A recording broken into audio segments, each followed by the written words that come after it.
The sound that will haunt me forever isn't my body colliding with the hardwood floor during Christmas dinner. It's the deafening silence that followed immediately after. 23 family members seated around that table, and not a single person reached out to help me stand. Not even my own mother lifted a finger. My name is Elena Hartwell. I'm 29 years old, and until that December evening, I believed I understood what rock bottom actually felt like. I was wrong. Rock bottom has multiple levels, and the deepest one smells like my stepfather's expensive cologne, mixed with pine needles and the bitter taste of betrayal. Before I go any further, please hit that like button and drop a comment telling me where you're watching from and what time it is in your location right now. Thank you so much for being here. Now, let me take you back to Christmas Eve at the Hartwell Peterson annual family gathering. You know these events, matching sweaters that nobody genuinely wants to wear, enough food to feed an entire neighborhood, family tension simmering just beneath the surface like underseasoned gravy threatening to boil over. My stepfather Gregory had been part of our family for 10 years, but that particular night he was operating at peak performance. He'd been consuming his special vintage wine since noon, which I happened to know was just discount store wine poured into an expensive crystal decanter to impress guests. He'd been making pointed little comments all evening, long about how I was occupying premium real estate at the dinner table, about how certain people earn their position, while others simply inherit it through accident of birth. My cousin Amanda kept shooting me looks that clearly communicated her confusion about his bizarre behavior that night. Then at exactly 7:47 in the evening, I remember the exact time because I was staring at the grandfather clock to avoid making eye contact with anyone. Everything shifted dramatically. The front door burst open with that theatrical flair only Stephanie could manage. My stepsister, arriving 2 full hours late to dinner, designer shopping bags dangling from both hands despite claiming complete bankruptcy just last month. Gregory's entire face illuminated like she was royalty arriving at a state function. What happened next still replays in my mind like a film stuck on slow motion. Gregory stood up from his seat, walked deliberately over to where I was sitting, the exact same seat I'd occupied for 29 years. The seat my late father used to affectionately call Elena's special place, and announced loudly to everyone present that his real daughter needed a proper seat. At the family table, when I didn't move quickly enough for his liking, he grabbed my chair while I was still seated in it and yanked hard. I attempted to stand up, became entangled in the tablecloth, and went down hard onto the floor. My hips struck the hardwood floor with brutal force. My dress ripped audibly, and the cranberry sauce went flying across the room in a spectacular arc. But the worst part, the thing that still makes my stomach turn, was the silence. 23 people, including my own mother, just sat there motionless like they were audience members watching some twisted dinner theater performance.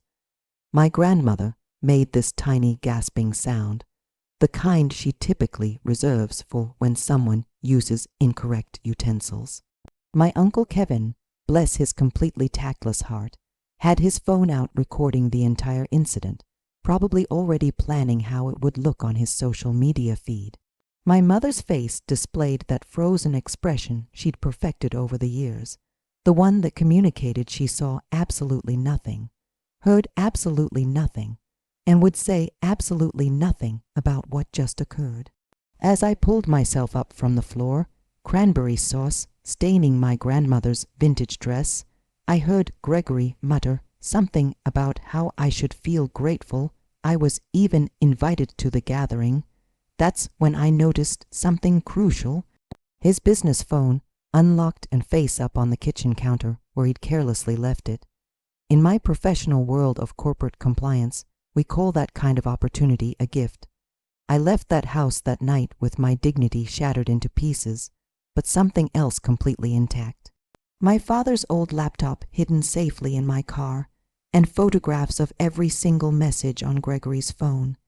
He thought he'd humiliated a nobody. He was about to discover that sometimes the nobody knows absolutely everything.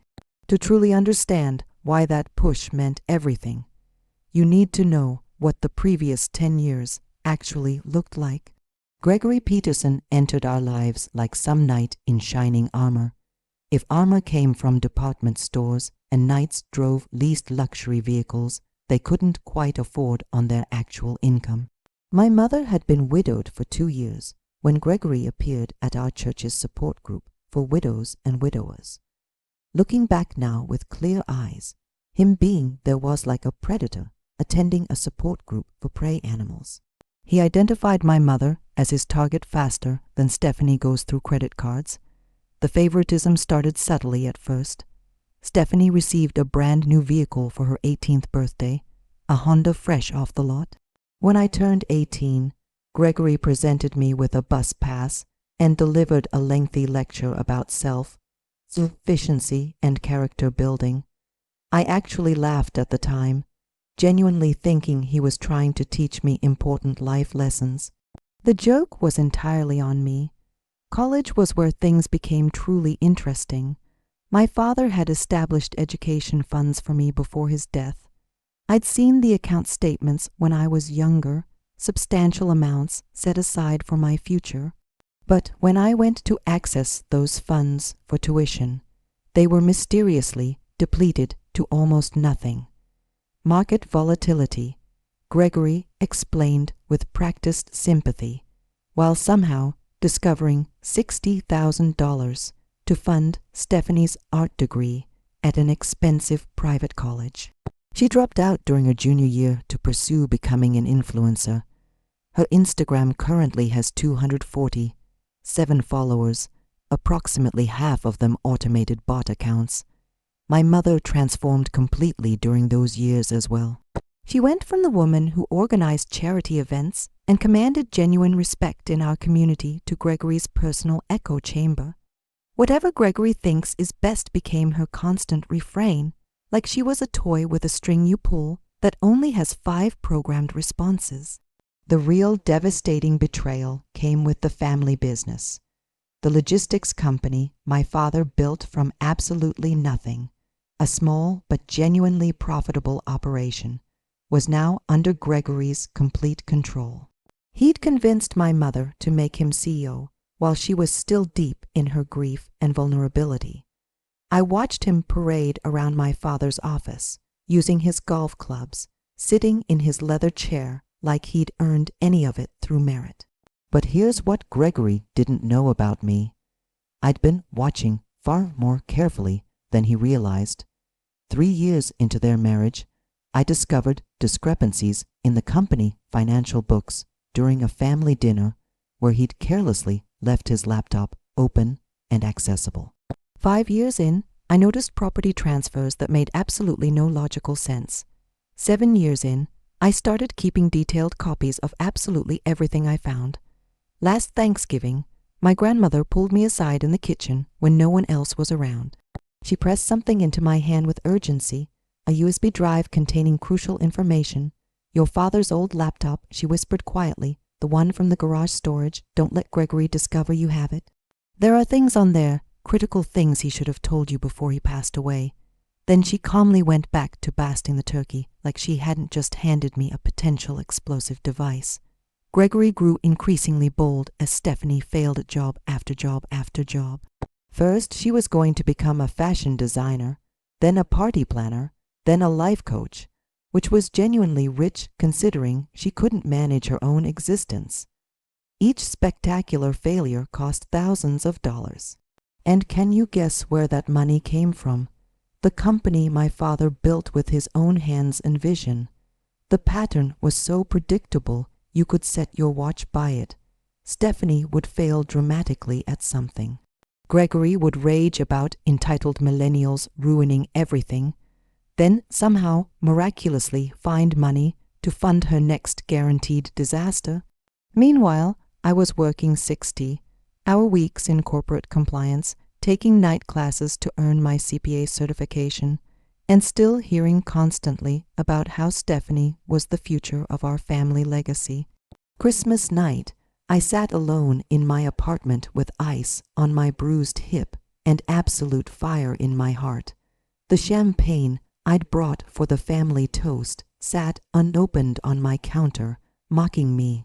Turns out humiliation pairs far better with strong coffee and righteous anger. I pulled out my father's old laptop, the one I'd kept hidden in my closet for an entire year, too frightened to open it, too scared of what I might or might not discover inside. The USB drive my grandmother had given me felt heavy with significance in my hand. Tonight felt like the absolutely right time to finally look inside. The password was my birthday. My father was brilliant at business, but terrible with password security. What loaded up on that screen made my hands shake uncontrollably. Email archives spanning back 15 years. Folders labeled insurance documents, will for Alina, and one that made my stomach drop completely. If something happens to me. The first discovery hit me like ice water. My father's will, the actual legal one, had specific protections I'd never seen or heard about. The family business was supposed to be held in an irrevocable trust until I turned 30, with mandatory financial distributions starting at 25. The house was never supposed to be transferred into Gregory's name under any circumstances. There were safeguards, legal provisions, protective clauses for everything. So where was this legitimate will during probate proceedings? I grabbed the phone photographs I'd taken of Gregory's messages earlier. Thank God for his narcissism requiring a 15-minute photo session with the holiday ham for social media. His text message history told a story more compelling than any streaming drama series. Stephanie owed substantial money to people with names like Big Marcus and Vegas Tony. The numbers made my eyes water with shock. $200,000, possibly more. Gregory had been juggling creditors like some desperate circus performer. Then I found what I can only describe as the mother lode of evidence. Messages between Gregory and someone named Carl discussing restructuring company assets, moving inventory to offshore locations, establishing shell companies, using the family business as collateral for personal loans that were funding Stephanie's wasteful lifestyle. In my professional line of work, we have a very specific word for this behavior: fraud. My phone buzzed loudly. The family group chat was going absolutely insane. Uncle Kevin's video of my fall had been posted with crying, laughing emojis, but the responses weren't what he'd anticipated. Cousin Amanda wrote in all caps asking what the hell was wrong with him. My Aunt Patricia added that this was absolutely disgusting behavior. My phone rang moments later. It was Amanda calling. She told me something that made everything click into place with horrifying clarity. She'd been doing paralegal work for a law firm handling foreclosure cases, and she'd seen our mother's house on a preliminary foreclosure list. Gregory had taken out 3 separate mortgages without telling anyone in the family. The house my father built with his own 2 hands was about to be lost to pay for Stephanie's failed boutique, her failed food truck venture, her failed everything. I opened my laptop and started composing emails. Every single email I wrote was carefully scheduled to send at 3 in the morning to Gregory's business partners, to the IRS tip line, to the state attorney general's office, to Stephanie's creditors with Gregory's actual financial statements attached as evidence, to my mother with the real will my father had created. Each email was absolutely perfect, professionally worded, and utterly devastating. 10 years of compliance training was about to pay dividends in ways my employer never imagined possible. I included Uncle Kevin's video in several of them, allowing them all to see exactly who Gregory Peterson really was beneath his carefully constructed facade. I woke up at 5:50, 8 on Christmas morning, 2 minutes before my alarm was set to ring. I made strong coffee, sat in my father's old reading chair that I'd saved from the house, and waited patiently for the explosion. At exactly 6:20, 3 in the morning, Gregory's carefully constructed world began to detonate. The first phone call came from Carl, his business partner. I could actually hear Gregory's phone ringing from my apartment. He lived 3 floors up in the same building. Another thing he'd manipulated my mother into paying for completely. Then another ring, then another in rapid succession. By 6:45, the calls were absolutely continuous without pause. I pulled up the family group chat to watch the show unfold in real time. Gregory had typed in all capital letters at 6:30, one asking, "What did you do?" At 6:32, he tried desperately to delete it, but 17 people had already screenshot the message for posterity. Uncle Kevin suddenly wasn't finding anything funny anymore. His video had somehow made it onto social media overnight and already had 50,000 views and climbing. Let me pause here for just a moment. If you're enjoying this Christmas Karma special, please hit that subscribe button and leave me a comment below. Share your worst family dinner story with me.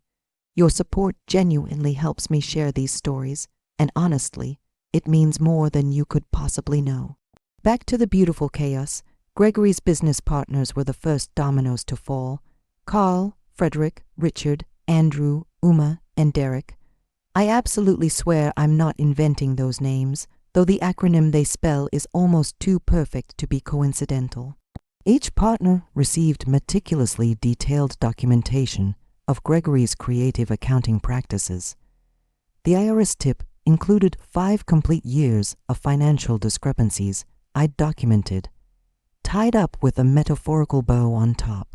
Stephanie's creditors received the real treasure, Gregory's actual assets, his hidden offshore accounts, and irrefutable proof that he'd been lying about his financial situation, while his daughter skipped payment after payment. Big Marcus, it turns out, doesn't appreciate being played for a fool by anyone. My mother's email was different from all the others. I included the original will, the legitimate one my father created, plus comprehensive documentation of every property transfer, every fund withdrawal, every single thing Gregory had stolen while she was drowning in grief. I ended it with one simple question. Did you know what was happening, or did you choose not to know? By 7 in the morning, Gregory was at my apartment door, not pounding aggressively, not demanding entry, but actually whimpering pathetically. Through the peephole, I could see him standing there in his Christmas pajamas, a phone in each hand, both ringing non-stop. He looked like he'd aged 10 years in 30 minutes. Then Stephanie's voice echoed through the hallway. She was screaming hysterically about her credit cards being declined at a coffee shop. On Christmas morning, she'd gone to an expensive coffee shop as her priority. The entitlement was almost impressive in its audacity. She was demanding Gregory fix everything immediately, threatening to tell everyone about his side business if he didn't comply. Even I didn't know about any side business. This was getting better than I'd anticipated. My mother arrived at 7:30, still wearing her nightgown with a coat hastily thrown over it. The expression on her face wasn't anger or sadness exactly. It was awakening, like she'd been sleepwalking through a decade of her life and had finally opened her eyes to reality. Gregory's phone showed 47 missed calls by 8 in the morning. I know the exact number because he kept screaming it like it meant something significant. Lawyers, creditors, business partners, investigators, even Stephanie's art school calling about fraudulent loan applications in his name. Each ring was another nail in the coffin he'd built for himself. The family chat had evolved from confusion to running commentary. Cousin Amanda posted that Karma was working overtime this Christmas season. My grandmother simply wrote one word, "Finally." My mother hadn't said a word online, but she'd been reading every single message, viewing every piece of evidence I'd strategically shared with the family. By 9 in the morning, 3 news vans were parked outside our building. Turns out Uncle Kevin's video hadn't just gone viral on social media. Someone had tagged it with "Evil Stepfather Gets Exposed," and it was actively trending. Gregory pushing me at dinner was playing on loop across multiple platforms, each share adding another crack to his carefully maintained reputation. 3 days after Christmas, just when I thought Gregory was completely down for the count, he pulled what I can only describe as the reverse victim maneuver. A move so audacious, I almost had to admire the sheer boldness. Almost. I was sitting in my apartment, systematically going through the growing pile of legal documents, when my doorbell rang at 7 in the morning. Not Gregory's desperate knocking this time. This was professional and measured. The man at my door looked like a lawyer from Central Casting. Silver hair perfectly styled, expensive tailored suit, and a smile that probably cost more than my vehicle. His name was Richard Steinberg, and he handed me legal papers with the kind of dramatic flourish usually reserved for stage magicians pulling rabbits from hats. Except this particular rabbit had very sharp teeth. Gregory was suing me for $2 million for corporate espionage, defamation, and something called intentional infliction of emotional distress. That last charge made me laugh out loud, which probably wasn't the reaction Richard expected from me. Turns out Gregory had called in a substantial favor from his golfing buddy. You know, the one who always cheated at the 9th hole. Richard Steinberg wasn't just any attorney. He was the lawyer who'd gotten 3 different CEO off on legal technicalities. His retainer alone cost more than Gregory actually had in liquid assets, but apparently he was working on contingency, betting on a massive payout from my supposed wrongdoing. The counterattack was actually clever in its construction. Gregory claimed I'd used my position in corporate compliance to steal trade secrets, that I'd violated confidentiality agreements, and that my malicious actions had cost him millions in lost business opportunities.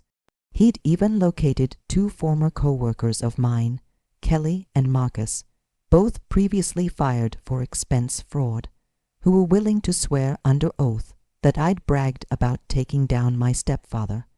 But the real shock came at exactly noon. Stephanie showed up at my door with a camera crew in tow. Not news media, mind you. She'd actually hired a documentary filmmaker, some guy named Chad with a YouTube channel, to film her supposed story of being victimized by a jealous stepsister. She stood in my hallway fake, crying about how I'd always resented her success, how I'd fabricated evidence, how I was the real villain in this entire story. The narrative was spreading rapidly. Gregory had hired a public relations firm. Well, actually, it was just some individual named Doug, who ran a reputation management service from his mother's basement, but he was surprisingly effective at his job. The hashtag falsely accused started trending on social media. They'd somehow edited Uncle Kevin's video to make it appear like I'd thrown myself down deliberately. The internet, it turns out, absolutely loves a good conspiracy theory. By day 4, I was receiving death threats from complete strangers who'd decided I was an evil stepdaughter trying to destroy a hardworking family man. My employer put me on administrative leave pending their internal investigation. My neighbors started spreading a rumor that I was mentally unstable. Even some extended family members started questioning everything. Maybe Gregory had a valid point. Maybe I'd gone too far in my response. The worst moment came when my mother called, doubt creeping into her voice for the first time. "Elena," she said quietly, "Gregory's lawyer showed me documents. They look legitimate and official. Did you plant evidence to frame him?" The fact that she could even ask me that question after everything felt like being pushed down all over again. Gregory appeared on local morning television, the kind of show that usually covers lost pets and bake sales in the community. He wore his best suit and what I call his wounded victim expression. He talked about raising me like his own daughter, about the pain of being betrayed by family, about just wanting our family back together and whole.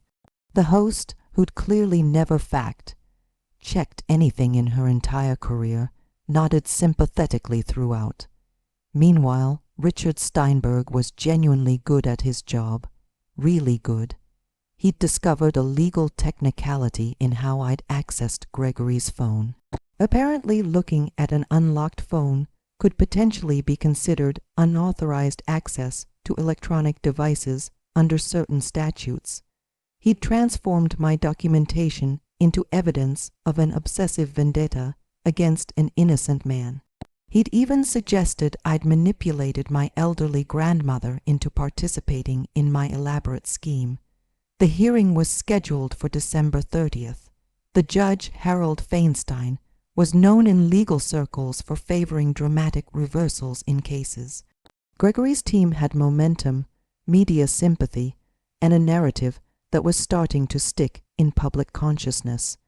That night, I sat alone with my father's laptop, wondering if I'd played my cards too early in this game, if Gregory was about to flip the entire table on me. December 29th, the day before the scheduled hearing, everything changed again dramatically. But this time, Gregory's carefully constructed counter-narrative collapsed like a house of cards in a hurricane. It started with Doug, the reputation management expert.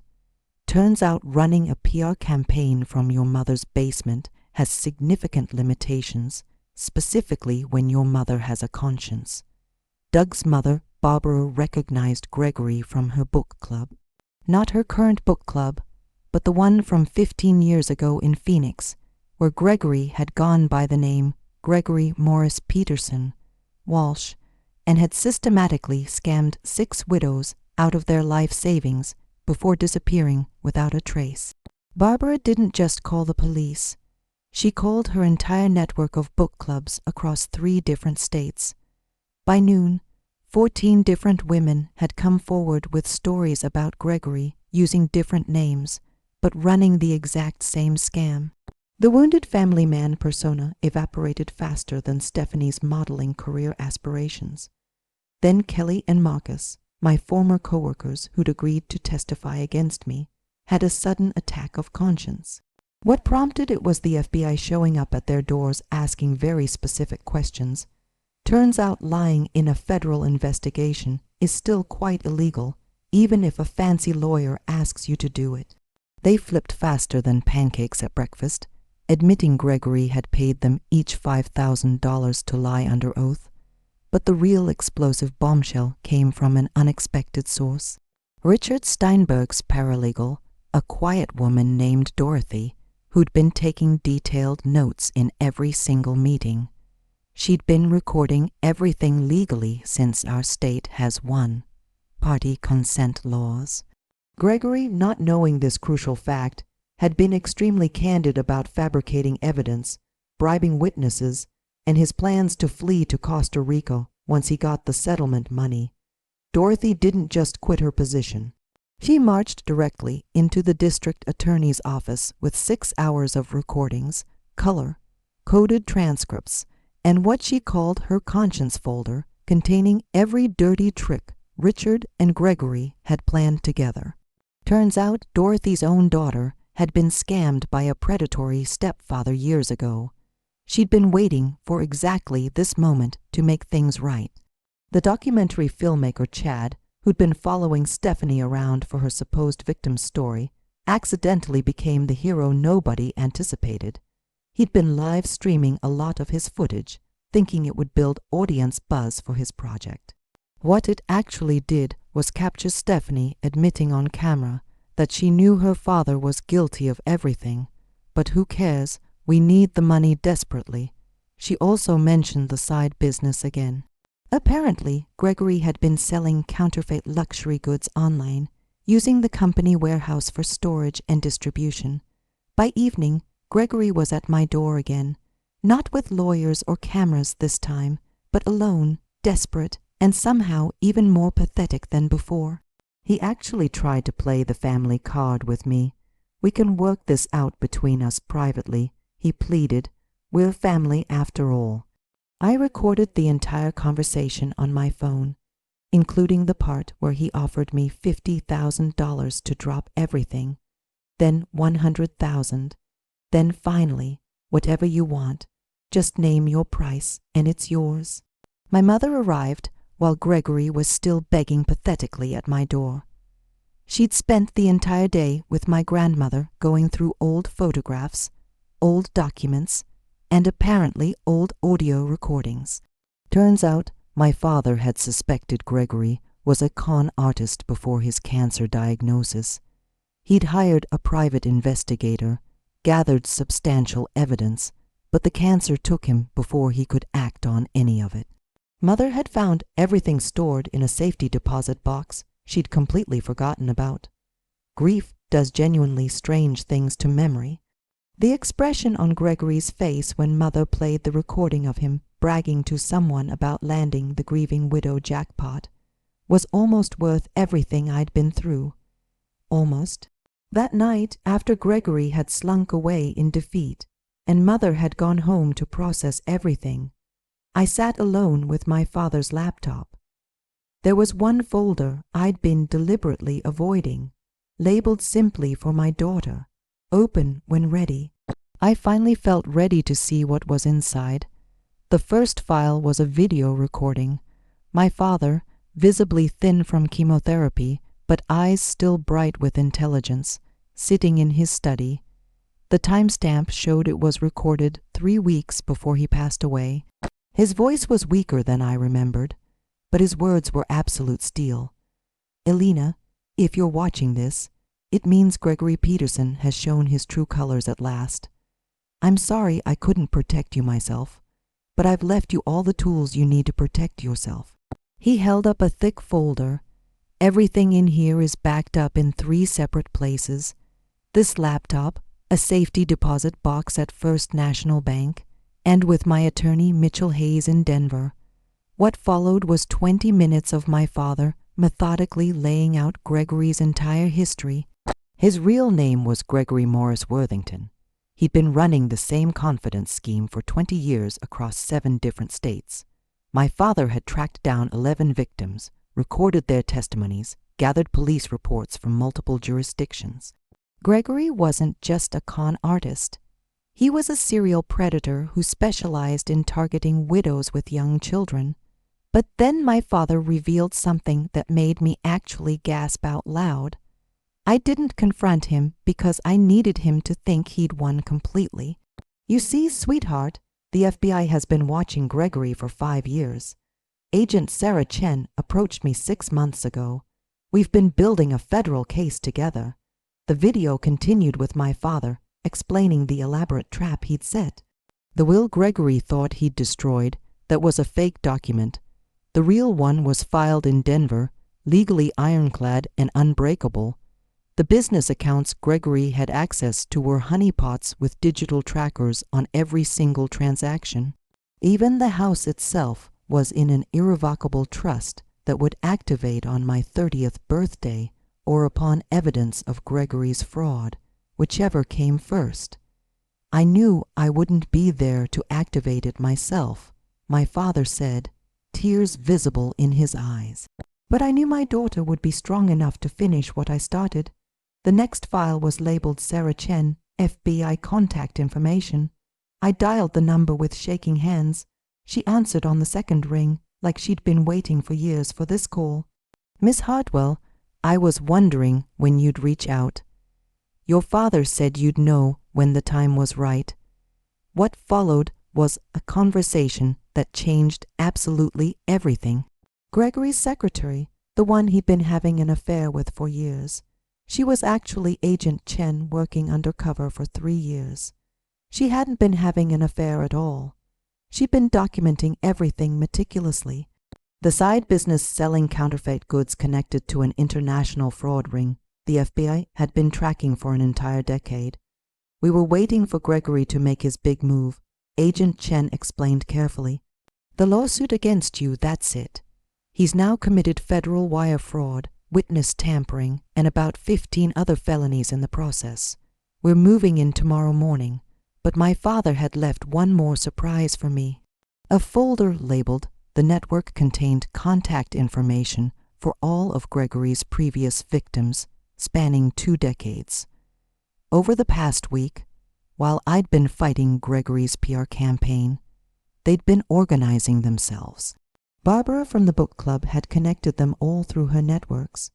They'd formed a victims support group, hired a collective attorney, and were preparing a massive civil lawsuit. The final video file was brief, recorded the day before my father entered hospice care. He was in my childhood bedroom, sitting on my bed, holding the teddy bear he'd given me when I was 5 years old. "Elena," he said softly, "I need you to know 3 things.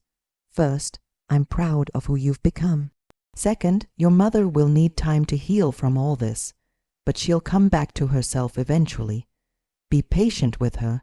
And third," he smiled that mischievous smile I'd missed so desperately, "Gregory's biggest mistake was underestimating you completely. He thinks you're just a sweet compliance officer. He has no idea you got your fighting spirit from both your parents. Give him hell, sweetheart, and then live your beautiful life to the fullest." The video ended with him placing the teddy bear carefully on my pillow and whispering, "Justice isn't revenge, it's balance. Restore the balance, my darling girl." December 30th arrived with a blizzard and a SWAT team deployed. The arrest happened at 6 in the morning sharp. The FBI doesn't believe in sleeping in apparently. Gregory was in his underwear when they knocked. Stephanie was screaming about her constitutional rights. And somehow Doug, the PR specialist, was there too, having spent the night crisis managing from Gregory's couch. All 3 were arrested, though Doug was released once investigators realized he was just catastrophically stupid, not actually criminal. The hearing scheduled for that morning transformed into something else entirely.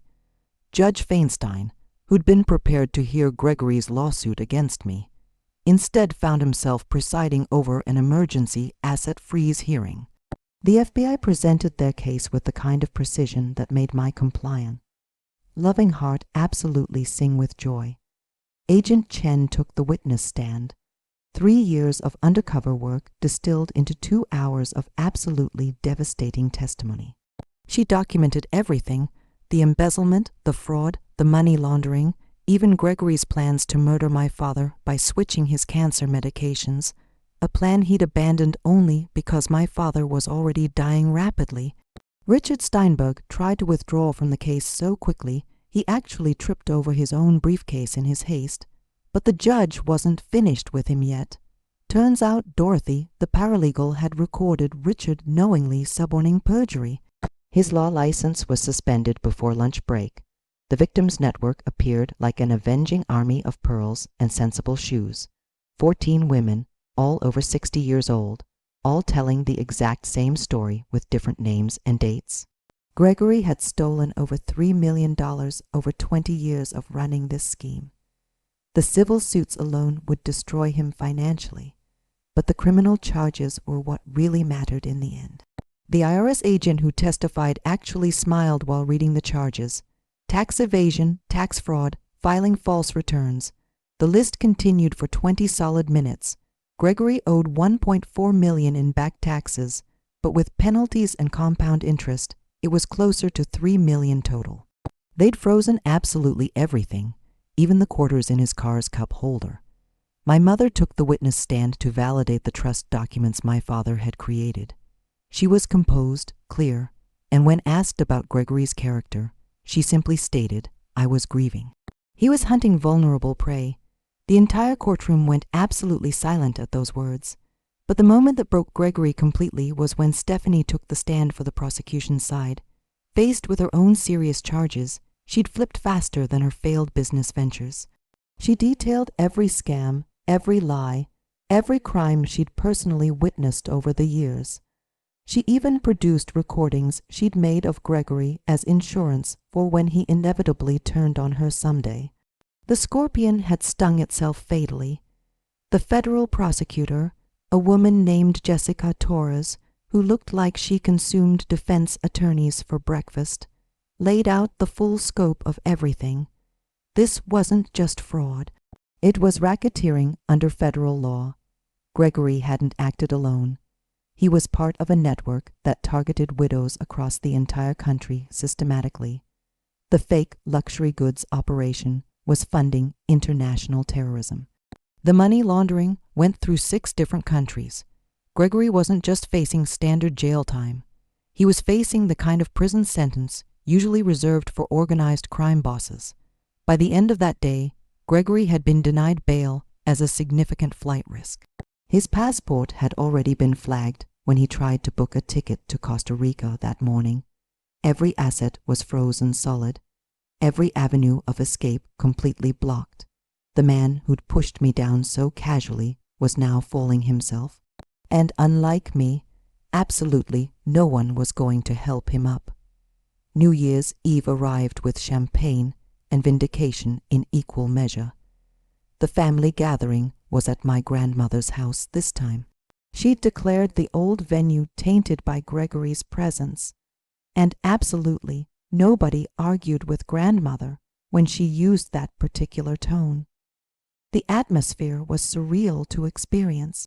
The same people who'd watched in complete silence as Gregory pushed me were now treating me like some kind of hero. Uncle Kevin had become my biggest supporter, mainly because his video had been optioned for a true crime documentary, and he was getting paid handsomely. He donated half to charity, keeping the rest for what he called his apology fund, taking me to very expensive dinners to make up for being such an idiot. Amanda had proven herself a true cousin throughout everything. She'd spent the entire week helping other victims file proper paperwork, working completely pro bono, because, as she said, watching Gregory get destroyed is payment enough for me. She'd even started dating Agent Chen's partner, a very nice FBI accountant named David, who loved spreadsheets as much as she loved justice. My mother arrived early to help with setup.